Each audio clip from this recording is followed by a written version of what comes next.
tayo po dito sa Imus Congregation at iba pang mga congregation sa iba't ibang lugar na mga kapatiran natin, lagi tayo kung ano yung mismo yung sinasabi ng Biblia. Kinukuha natin yung katuruan ayon doon sa konteksto kung ano po, paano ito pinag-uusapan. At doon natin ina-apply yung ating pananampalataya. So muli natin babasahin, ang sabi po doon sa Matthew chapter 19 verse 16. Ganito po ang sinasabi. Muli, nireview lang po natin. Just then a man came up to Jesus and asked, "Teacher, what good thing must I do to get eternal life?" Lumapit po yung isang, meron pong discussion ginagawa ang ating Panginoon Kristo. At dito sa discussion na ito, may subject siyang pinag-uusapan. Pero doon sa subject niyang pinag-uusapan, ito po yung katanungang lumabas. Diba, minsan nagpa-Bible study tayo at may subject tayo pinag-aaralan. Pagkatapos magsalita ng mga question tayo, nag-a-ask tayo ng question. At yung ina-ask natin question ay may kinalaman doon sa subject na pag-uusapan. At ito nga po yung subject, o ito nga po yung question na lumabas mula doon sa subject na pinag-uusapan. Sabi nga, anong gagawin ko para magkaroon ako ng buhay na walang hanggan? So, kinakailangan natin kunin yung context, no? Marami pong mga mangaral na kukuha lang ng teksto, getting the text out of the context and then make a sermon which is not in harmony with the context. At hindi po yun dapat. Kinakailangan, kung tayo po yung mangaral, ayon po lang sa konteksto na itinuturo ng banal na kasulatan. So, obligado tayong alamin ang konteksto nito. Bakit sumulpot ang question nito?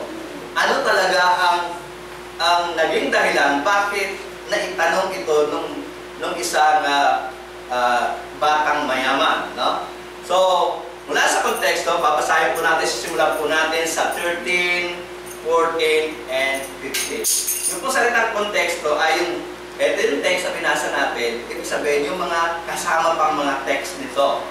No, kaya ngayon, mula doon sa verse 16, kinuha natin, pinataas natin, at ilagay natin, binaba natin, muna doon sa 13, papunta doon sa 16, para makita natin po yung kanilang pinag-usapan. Ang sabi po dito ng banal na kasulatan ay ito mula sa New International Version. Ang sabi po, "Then people brought little children to Jesus for him to place his hands on them and pray for them. The disciples rebuked them. Jesus said, 'Let the little children come to me, and do not hinder them, for the kingdom of heaven belongs to such as this.' When he had placed his hand on them, he went on their way." So dito makikita natin, ang binabanggit ng ating Panginoon Kristo rito ay may kinalaman doon sa doon sa kingdom of heaven.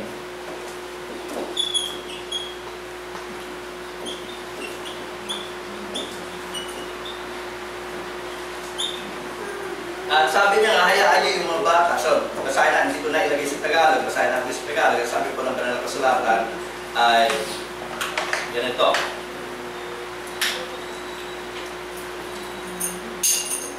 Sa 19, verse 13, 14, and 15, ganito po ang ating matutunguhan na magkagayon ay dinala sa kanya ang maliit na bata upang ipatong niya ang kanyang mga kamay sa kanila at ipanalangin. At sinaway sila ng mga alaga. Dahil pa sinabi ni Jesus, "Pabayaan ninyo ang maliliit na bata at huwag ninyong pagbawalan sila magsilapit sa akin, sapagkat sa mga ganito ang kaharian ng langit." So, yung mga bata, kasama na doon sa kaharian ng langit. Hindi na sila magsisimika pa kung ano pa man ang gagawin nila. Diretso na sila doon sa kaharian ng langit. Si Brother James sinanong sa akin, paano gagawin natin na imitate natin yung bata? Paano gagawin natin para mangyari, para makapapasok tayo sa kaharian ng langit? Sabi niya, hanggang ngayon hindi ko alam kung paano gagawin ito. So siguro maganda, tingnan natin yung related passage kung saan binanggit ito ng ating Panginoon. May occasion na ipinalapit ulit sa kanya yung mga bata, at yun ay aagahan lang natin po yung verse o yung chapter. Kukunin sa chapter 18, verse 1 and 4. Ganito po ang ating mabasa. And that time the disciples came to Jesus and said, "Who is the greatest in the kingdom of heaven?" And he called the child to himself and set him before them and said, "Truly I say to you, unless you are converted and become like children, you will not enter the kingdom of heaven." So makikita na ang requirements para makapasok ka sa kingdom of heaven. For you to be able to enter the kingdom of heaven, you have to be converted like children. Okay, kinakailangan maging bata ka. Ibig sabihin ba nito maging isip bata tayo? Matanda ng isip bata yung ba sinasabi rito? No. Ang sabi po ng Banalang Kasulatan, kung tutuloy po natin ay ganito. Whoever that humbles himself as this child, he is the greatest in the kingdom of heaven. So yung pag-imitate po natin sa mga sa bata, no? Mako-convert tayo na parang bata, ay hindi po para mag-isip bata po tayo, kundi kung ano yung bata.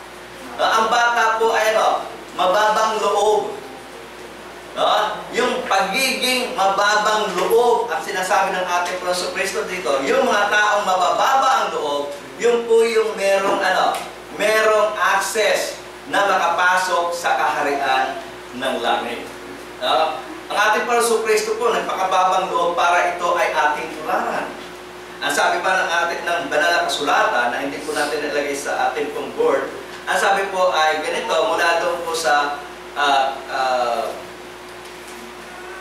dito po sa Pilipos, Kapitulo 2, ang mga talataang babasahin po natin ay mula sa 5 at patuloy natin babasahin hanggang sa 9. Ganito po ating matutunghayan. Philippians chapter 2, verse 5.